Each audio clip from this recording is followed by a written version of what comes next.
അയ്യപ്പേട്ടാ, കഞ്ചാവ്, MDMA, ചരസ്, ഇനി എന്തൊക്കെ കിട്ടുമെന്നറിയില്ല. SFIക്കാരുടെ കയ്യിൽ ഇതെല്ലാം ഉണ്ട്. ഇങ്ങനെ അഴിച്ചു വിട്ട് വളർത്തുന്നത് എന്തിനാണ് പിണറായി? ഇതിനെയൊക്കെ ഒന്ന് കെട്ടിയിട്ടൂടെ? മനുഷ്യന് മനസമാധാനം കിട്ടൂലേ? അതായത് പ്രീത, ഈ അടുത്തിടയ്ക്കാണ് SFIയുടെ സംസ്ഥാന സമ്മേളനം തിരുവനന്തപുരത്ത് നടന്നത്. മുഖ്യമന്ത്രിയെയാണ് അവരിത് ഉദ്ഘാടനം ചെയ്യാൻ വിളിച്ചത്. അദ്ദേഹത്തിന് ഭയങ്കര വാത്സല്യമായിരുന്നു SFIക്കാരോട്. SFIക്കാർ രക്തസാക്ഷികളായിട്ടുണ്ട്.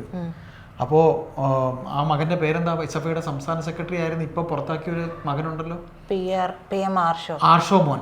പോലീസുകാർ ആർഷോ മോനെ എന്നാ വിളിക്കുന്നത്. ഈ ആയിരിക്കും, ഗതികെട്ടാണ്. അപ്പോൾ ഭയങ്കര സ്നേഹമാണ് അദ്ദേഹത്തിന് ഉണ്ടായത്. SFIയുടെ രക്തസാക്ഷികളെയാണ് അദ്ദേഹം പറഞ്ഞത്. ഈ സംസാരിക്കുന്ന ഞാനും ഒരു SFIക്കാരനായിരുന്നു. എൻ്റെ പഠനകാലത്ത് ഞാൻ SFI എന്ന് പറയുന്നത് അന്ന് അഭിമാനമായിരുന്നു പറയാൻ. എനിക്ക് തോന്നുന്നു പ്രജിതയും ഒരു വേള SFI അംഗമായിരുന്നിരിക്കാൻ സാധ്യതയുണ്ട്, അല്ലേ? മഹാരാജാസ് കോളേജിൽ SFIക്കാരി ആയിരുന്നു, രാഷ്ട്രീയം ഉണ്ടായിരുന്നു. പക്ഷെ ഞാനൊരു SFIക്കാരനായിരുന്നു എന്ന് തന്നെ. ആ യൂണിയൻ ഓഫീസ് ഞങ്ങളുടെ ഒരു ചങ്കായിരുന്നു. പക്ഷെ ഇപ്പൊ അങ്ങനെ പറയാൻ പറ്റില്ല. അതെ, പക്ഷെ എനിക്ക് ഇപ്പൊ പറയാനുള്ളത്, അന്ന് ഞാൻ എൻ്റെ SFI കാലത്ത് ഉള്ള പലരും ഇന്ന് നേതാക്കന്മാരാണ്. ഇപ്പൊ കഴിഞ്ഞ ദിവസം കണ്ണൂർ സുകന്യ എന്ന് പറയുന്ന, ഞങ്ങളൊക്കെ അഭിമാനത്തോടെ, ഞങ്ങളന്ന് പഠിക്കുമ്പോൾ ഞങ്ങൾ സീനിയറാണ് സുകന്യ സംസ്ഥാനത്ത് അറിയപ്പെടുന്ന നേതാവായിരുന്നു.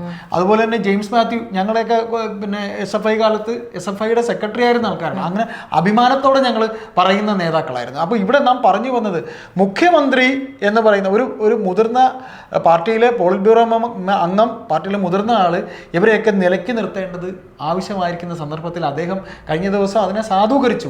നിയമസഭയിൽ SFIക്കാരെ കുറിച്ച് വന്നപ്പോഴും SFIക്കാരോട് ഇത്രയും സ്നേഹമുള്ള ഒരു, അതായത് അദ്ദേഹം നീണ്ടകാലം പാർട്ടി സെക്രട്ടറി ആയിരുന്ന ആളാണ് പിണറായി വിജയൻ. അപ്പോൾ ഒരു 15 കൊല്ലം പാർട്ടി സെക്രട്ടറി. ആ പാർട്ടി സെക്രട്ടറിയുടെ മേലങ്കി അദ്ദേഹത്തിന് ഇനിയും മാറ്റാൻ കഴിഞ്ഞിട്ടില്ല. അത് തന്നെയാണ് അതിൻ്റെ ഏറ്റവും വലിയ കാരണം. ചേട്ടാ, പാർട്ടി സെക്രട്ടറിയുടെ മേലങ്കി അദ്ദേഹം മാറ്റുകയോ മാറ്റാതിരിക്കുകയോ ചെയ്യട്ടെ, പക്ഷേ ഇദ്ദേഹം പാർട്ടി സെക്രട്ടറി ആയിരുന്നപ്പോൾ മുതൽ ഇങ്ങോട്ടേക്ക് SFIയുടെ ഒരു പോക്കുണ്ട്, ഒരു വഴിവിട്ട പോക്കുണ്ട്. അടുത്തൊരു 5 കൊല്ലം, അതായത് ഞാൻ മനസ്സിലാക്കിയിട്ടുള്ളത്, കോടിയേരി ബാലകൃഷ്ണൻ ജീവിച്ചിരിക്കുന്ന സന്ദർഭത്തിൽ, അതായത് കാലാകാലങ്ങളിൽ CPMന്റെ സംസ്ഥാന സെക്രട്ടേറിയറ്റിനകത്ത് അല്ലെങ്കിൽ സംസ്ഥാന സമിതിയിൽ ഈ കുട്ടിക്കുരങ്ങന്മാരെ പിന്നെ നിയന്ത്രിക്കാനായിട്ട് ഒരു നേതാവിനെ ഏൽപ്പിക്കും. അത് നമ്മൾ തിരുവനന്തപുരത്ത് AKG സെന്ററിന്റെ തൊട്ട് താഴെയാണ് ഈ പറയുന്ന SFIയുടെ അല്ലെങ്കിൽ DYFIയുടെ സംസ്ഥാന കമ്മിറ്റി ഓഫീസ് എന്ന് പറയുന്നത്. അപ്പോൾ ഈ പറയുന്ന പോലെ ഈ പാർട്ടിയിൽ അത്തരത്തിൽ കോടിയേരി ബാലകൃഷ്ണൻ ജീവിച്ചിരിക്കുമ്പോൾ അദ്ദേഹത്തിനെയാണ് SFIക്കാരെ നിയന്ത്രിക്കാനായി ഏൽപ്പിച്ചിരുന്നത്. അപ്പോൾ അന്ന് ഒരു പരിധിവരെ നമ്മുടെയൊക്കെ എൻ്റെയൊക്കെ കരിയറിൻ്റെ തുടക്കത്തിൽ ഈ യൂണിവേഴ്സിറ്റി കോളേജിനകത്ത് കോടിയേരി ബാലകൃഷ്ണൻ്റെ മകൻ ഈ ഇത്തരത്തിൽ അടിയും ബഹളം, പോലീസിനെ അതിനകത്ത് കയറാൻ സമ്മതിക്കാതെ തല്ലുണ്ടാക്കിയ കഥകളൊക്കെ തന്നെ ഉണ്ട്. ആ കമ്മീഷണർ സിനിമയിൽ കണ്ട ഒരു 1-2 രംഗങ്ങളുണ്ട് സുരേഷ് ഗോപിയൊക്കെ അഭിനയിച്ച. അതിൽ ആ കാണുന്ന രംഗത്തിന് സമാനമായ രംഗങ്ങൾ അവിടെ ഉണ്ടായിട്ടുണ്ട്.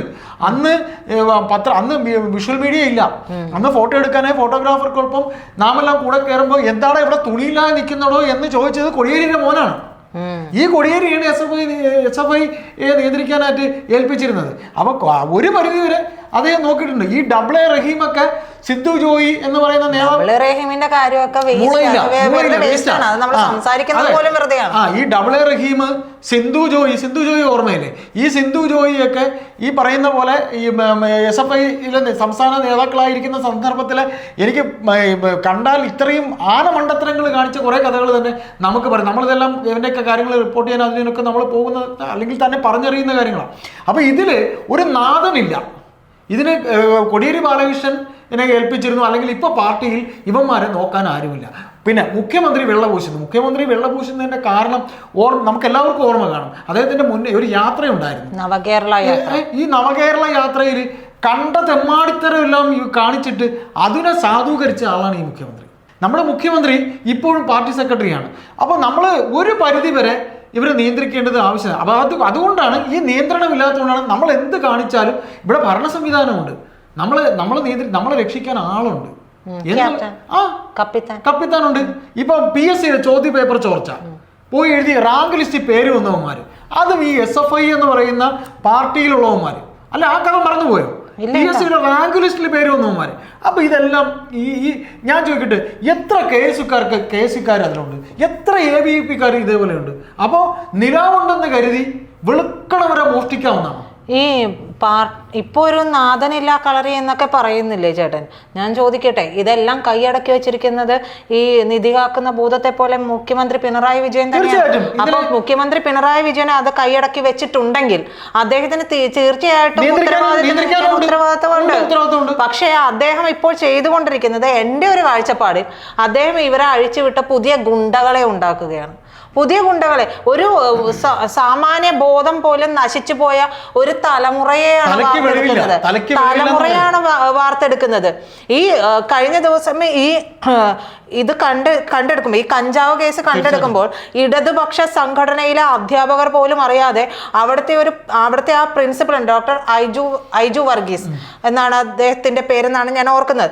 അപ്പോൾ എന്തായാലും ആ പ്രിൻസിപ്പളിന്റെ അദ്ദേഹം ചെയ്ത ഒരു കാര്യമുണ്ട്.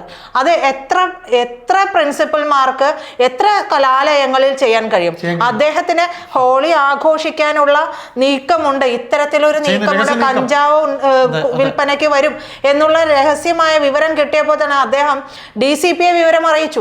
DCP രേഖാമൂലം പരാതി എഴുതി വാങ്ങി. അവർ റെയ്ഡിനെത്തുമെന്ന് പറഞ്ഞു. ആ റെയ്ഡിനെത്തുമ്പോൾ വീഡിയോ ദൃശ്യങ്ങൾ അടക്കം ചിത്രീകരിച്ചു. എന്തുകൊണ്ടാണെന്നറിയാമോ? അതിന് കാരണം പറയുന്നത് പ്രതിഭ MLA മകന് എതിരെ വന്ന ആ സംഭവത്തിൽ പോലീസുകാർക്ക് എക്സൈസിനൊക്കെ വന്ന വീഴ്ച അത് ഉണ്ടാകരുതെന്ന് കരുതിയിട്ട്. അപ്പോൾ അത്തരത്തിലൊരു പ്രിൻസിപ്പിൾ അവിടെ ഉണ്ടായിരുന്നത് കൊണ്ടാണ്, നട്ടിലുള്ള ഒരു പ്രിൻസിപ്പിൾ ഉണ്ടായിരുന്നത് കൊണ്ട് ഈ കാര്യം പുറത്തു വന്നു. ഈ കാര്യത്തിൽ CPM-ന് ഇടപെടാനുള്ള യാതൊരു സാധ്യതയും ഇല്ലാതെ പോയി. ഇപ്പോഴും KSUവും SFIയും കിടന്ന് നിരങ്ങുകയാണ്. അത് ഞങ്ങൾ ചെയ്തിട്ടില്ല, അത് ഞങ്ങൾ ചെയ്തിട്ടില്ല. ഉളുപ്പുണ്ടെങ്കിൽ ഇവന്മാർ ഉളുപ്പുണ്ടെങ്കിൽ നടത്തുമോ? കാരണം ഇത് മുന്നിൽ കണ്ടാണ് പോലീസുകാര് മൊത്തം വീഡിയോ ദൃശ്യങ്ങൾ അടക്കം ചിത്രീകരിച്ചിട്ടാണ് എല്ലാ കാര്യങ്ങളും കൃത്യമായി മെഡിക്കൽ അടക്കം പൂർത്തിയാക്കി. എന്നിട്ട് ഇവന്മാർ വന്നിട്ട് ഞങ്ങൾ ഇവിടുന്ന് ഓടിപ്പോയെന്ന് അവർ പറഞ്ഞു. ആരും ഓടിപ്പോയിട്ടില്ല. പോലീസ് കൃത്യമായി പറഞ്ഞല്ലോ. അത് പോലീസ് വളരെ കൃത്യമായി പറഞ്ഞു. അപ്പൊ ഇത്തരത്തിലുള്ള ഒരു നട്ടല് ഒരു പ്രിൻസിപ്പിൾ കാണിച്ചെങ്കിൽ ഒരു സംസ്ഥാനത്തിന്റെ നാഥനായിട്ടുള്ള മുഖ്യമന്ത്രിക്ക് ആ നട്ടല് വേണ്ടേ? ഈ ചെയ്യുന്നത് തോന്നിവാസമാണ്. ഈ തോന്നിവാസം ചെയ്തിട്ട് നീ ഒന്ന് ഈ സംഘടനയിലേക്ക് വരണ്ട എന്നാണ് പറയുന്നത്. അത് പറയാനുള്ള ആർജവം വേണം. നിങ്ങൾക്ക് സംഘടനാ സ്നേഹം വേണം. സംഘടനയിൽ ഈ പറയുന്ന പോലെ സംഘടനയെ നിങ്ങൾ ചേർത്ത് നിർത്തിക്കോ. കണ്ണൂരുള്ളവരുടെ പ്രത്യേക സ്നേഹം കാണിച്ചോ, എല്ലാം കാണിച്ചോ. പക്ഷെ നിയന്ത്രിക്കേണ്ടവരെ നിയന്ത്രിക്കണം. നിങ്ങൾ അവരുടെ മാത്രം നേതാവല്ല, ഈ കേരളത്തിന്റെ മൊത്തത്തിലുള്ളൊരു മുഖ്യമന്ത്രിയാണ്. ഇവിടുത്തെ സമാധാനം സംരക്ഷിക്കാൻ ഇത്ര പേരുടെ CPM-കാരുടെ മാത്രം മുഖ്യമന്ത്രിയല്ലാതെ ഒരു നാട് ഒന്നടങ്കം തിരഞ്ഞെടുത്ത മുഖ്യമന്ത്രിയാണ്. അദ്ദേഹത്തിന് കൃത്യമായിട്ട് ഉത്തരവാദിത്തമുണ്ട്. ആ ഉത്തരവാദിത്തം ഒരിക്കലും SFI-കാരനായതുകൊണ്ട് അവൻ ചെയ്തില്ല, SFI-കാരൻ എന്തോ കൊമ്പുണ്ട്, അത് തീർത്തും നമുക്ക് പറയാൻ പറ്റില്ല, അപലപനീയം തന്നെയാണ്. അതുകൊണ്ട് ഈ മാതിരി ന്യായീകരണങ്ങളൊന്നും പറഞ്ഞുകൊണ്ട് ബഹുമാനപ്പെട്ട മുഖ്യമന്ത്രി സാർ, ഇത് നിങ്ങൾ മുഴുവൻ പേണിക്ക ചോറ്റി പൊതയ്ക്കണം എന്ന് പറയുന്ന പോലെയാണ് നിങ്ങൾ ഈ പറഞ്ഞിരിക്കുന്നത്. അത് നമുക്ക് ഇത്രേ പറയുള്ളൂ. നിയമസഭയിൽ വരെ അദ്ദേഹം അതിനെ സാധൂകരിച്ചു. ലഹരി മാഫിയ ഉണ്ടോ എവിടെ? അങ്ങനെയാണ് ചോദിച്ചത്. ലഹരി മാഫിയ എവിടെയെന്ന് ചോദിച്ചാൽ ഈ ലഹരി കൊണ്ടു കിടക്കുന്ന ഏരിയ ബ്രാഞ്ച് സെക്രട്ടറിമാരെ പിടിച്ചല്ലോ. എത്ര എണ്ണത്തിന് പിടിച്ചു? അപ്പൊ ഇതൊന്നും ലഹരി മാഫിയയുടെ ഭാഗമല്ലേ? ഇതിന്റെ തലപ്പത്തേക്ക് പോയി കഴിഞ്ഞിട്ടുണ്ടെങ്കിൽ എത്ര എണ്ണ അറസ്റ്റിലാവും? തീർച്ചയായിട്ടും ഇല്ലേ? ഇതിപ്പോ കേസുവിന്റെ കാര്യം കൂടി പറഞ്ഞുകൊണ്ട് പ്രതിപക്ഷം മിണ്ടാതിരിക്കുന്നുള്ളൂ എന്ന് മാത്രമേ എനിക്ക് പറയാനുള്ളൂ. എന്തായാലും ഇതിൽ കൂടുതലൊന്നും എനിക്ക് പറയാനില്ല. ജീവൻ രക്ഷാ പ്രവർത്തനം നടത്തി എന്ന് പറഞ്ഞേ നമ്മൾ പത്രക്കാർ എന്നിട്ട് ഇപ്പൊ സാധാരണ ലെവലിൽ ഇപ്പൊ ഉമ്മൻചാണ്ടിയാണ് മുഖ്യമന്ത്രിയെങ്കിൽ അവരുടെ രാഷ്ട്രീയ പാർട്ടിയിൽ ആരെങ്കിലും ഇദ്ദേഹം കാണിച്ചെങ്കിൽ ഉമ്മൻചാണ്ടിയെ പോലൊരു നേതാവ് അല്ലെങ്കിൽ ഏക്കാരനെ എന്തിന് VS തന്നെ പറഞ്ഞോട്ടെ, എന്തായിരിക്കും പറയുന്ന മറുപടി? അങ്ങനെ ആരെങ്കിലും ചെയ്തിട്ടുണ്ടെങ്കിൽ അവർക്കെതിരെ നടപടി ഉണ്ടാകും, അല്ലെങ്കിൽ അവരെ ശിക്ഷിക്കും എന്നൊരു മറുപടിയാണ്. ഇതങ്ങനെയല്ല. എടാ നീയൊക്കെ ഇനിയും ചെയ്തോ, ചെയ്യാനുള്ള സർവ്വ ലൈസൻസും ഞാൻ തന്നിരിക്കുന്നു എന്ന് പറയാതെ പറയിച്ചതിൽ തുടങ്ങിയത്, അവിടെ മുതൽ തുടങ്ങിയതാണ്. പിന്നെ ഗുണ്ടകളുടെ സംസ്കാരം. പാണ്ഡ്യാല ഷായിച്ചേട്ടൻ പറയുന്ന പോലെ മുഖത്ത് ഒരു തുള്ളി ഒരു പുഞ്ചിരിയോ ഒരു വികാരമോ ഒരു തരത്തിലുള്ള വികാരമോ തനിക്ക് ഒരു ദുഃഖവും ഇല്ല എന്നാണ്, തൻ്റെ ജീവിതത്തിൽ തന്നെ ഒന്നും അലട്ടിയിട്ടില്ല എന്നാണ് ഈ പറയുന്ന വ്യക്തി മുഖ്യമന്ത്രിയായ ശേഷം ഒരു പ്രമുഖ മാധ്യമത്തിന് നൽകിയ അഭിമുഖത്തിൽ അദ്ദേഹത്തിന് പറയാം. അപ്പം നിർവികാരത നടമാടുന്ന അദ്ദേഹത്തിനെ സംബന്ധിച്ച് ഇതൊന്നും ഒരു വിഷയമേ അല്ല. ഗുണ്ടകൾ ഉണ്ടായിക്കോട്ടെ, ഗുണ്ടകളെയൊക്കെ ഞാനും ഇവരോട് കണ്ടിട്ടുണ്ട്, ഇതൊന്നും ഒരു ഗുണ്ടയല്ല എന്ന് ഈ പറയുന്ന ഗുണ്ടകൾക്ക് ഒരു സപ്പോർട്ടാണ് അദ്ദേഹം കൊടുക്കുന്നത്. കേരളത്തിന്റെ മുഖ്യമന്ത്രിയാണ് അല്ലേ? SFI-കാരുടെ മാത്രം അല്ലെങ്കിൽ CPM-കാരുടെ മാത്രം മുഖ്യമന്ത്രിയല്ല.